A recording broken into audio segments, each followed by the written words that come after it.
BBC के दिल्ली और Mumbai office में आयकर विभाग की टीम ने मंगलवार को छापा मारा। सर्वे के दौरान स्टाफ के फोन बंद करा दिए गए थे और उनके एम्प्लॉयज फिलहाल अभी वर्क फ्रॉम होम कर रहे हैं। जी हाँ, बीबीसी के ऑफिस में सर्वे क्यों किया गया और बीबीसी है क्या, यह काम कैसे करती है, आइए जानते हैं।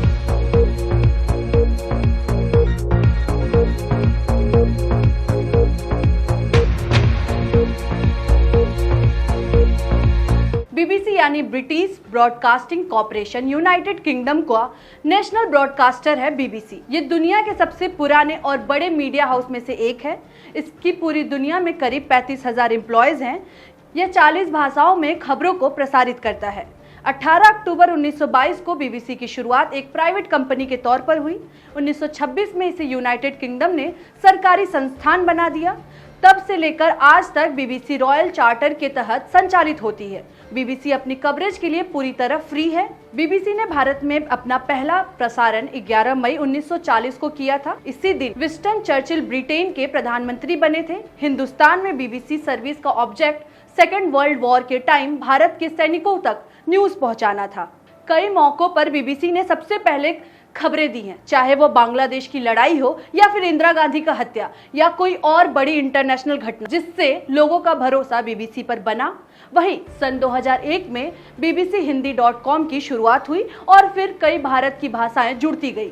बीबीसी ने पीएम मोदी से जुड़ी जो डॉक्यूमेंट्री बनाई थी, उसका विवाद क्या है, जिससे लोगों का यह मानना है कि यह रेड या यह सर्वे इसीलिए हुई है। कुछ दिन पहले बीबीसी ने गुजरात दंगों पर एक डॉक्यूमेंट्री बनाई थी, इंडिया द मोदी क्वेश्चन। इसे 2 पार्टों में रिलीज किया गया था। इसका पहला एपिसोड 17 जनवरी और दूसरा एपिसोड 24 जनवरी को रिलीज हुआ, जिसमें बीबीसी ने पीएम मोदी को इस दंगे का जिम्मेदार बताया। जहां सुप्रीम कोर्ट और जांच एजेंसियों ने इस मामले में पीएम मोदी को क्लीन चिट दी है, वहीं बीबीसी न्यूज ने पीएम मोदी को अपनी डॉक्यूमेंट्री में दोषी ठहराया था। हालांकि डॉक्यूमेंट्री का दूसरा एपिसोड रिलीज होने से पहले ही केंद्र की मोदी सरकार ने 21 जनवरी को इस पर प्रतिबंध लगा दिया।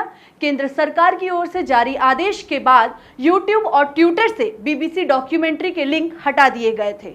अब ये कोई पहली बार नहीं है जब बीबीसी के डॉक्यूमेंट्री या काम पर सवाल खड़े हुए हैं। इससे पहले भी सन 1970 में बीबीसी की डॉक्यूमेंट्री पर सवाल उठाए गए हैं। 1970 में फ्रांसीसी निर्देशक लुइस मेले ने 2 डॉक्यूमेंट्री कलकत्ता और फैंटम इंडिया को पब्लिश किया। इन दोनों डॉक्यूमेंट्री में भारत की डेली लाइफ दिखाई गई थी। इस डॉक्यूमेंट्री के पब्लिश होते ही ब्रिटेन में रहने वाले भारतीयों ने इसका जमकर विरोध किया था।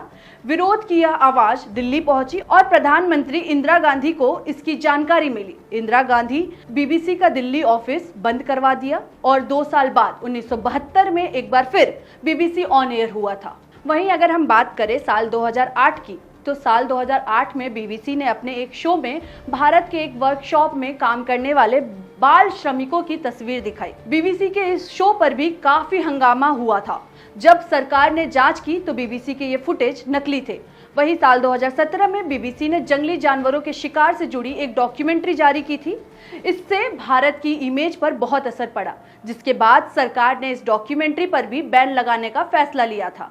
अब यह जानते हैं कि बीबीसी के दफ्तरों पर आयकर विभाग सर्वे क्यों कर रही है। आयकर विभाग के अनुसार बीबीसी पर इंटरनेशनल टैक्स में गड़बड़ी का आरोप है। इसी को लेकर सर्वे किया जा रहा है। बीबीसी ने इस सर्वे की पुष्टि करते हुए कहा है कि हम पूरा सहयोग कर रहे हैं और जल्द ही ये सिचुएशन सुधर जाएगी। हालांकि ये पहली बार नहीं है। बीबीसी से भी पहले कई सारे मीडिया संस्थान में आयकर विभाग ने सर्वे किया है, जैसे the print, the wire, ट्विंट, Dainik Bhaskar, news laundry. लेकिन इस सर्वे से मिला क्या? क्या किसी पर कोई आरोप सिद्ध हुआ? आखिर यह सर्वे या छापेमारी क्यों? सरकार के खिलाफ बोले इसलिए या सरकार के साथ काम नहीं कर रहे हैं इसलिए? हालांकि यह रेड तीसरे दिन भी जारी है।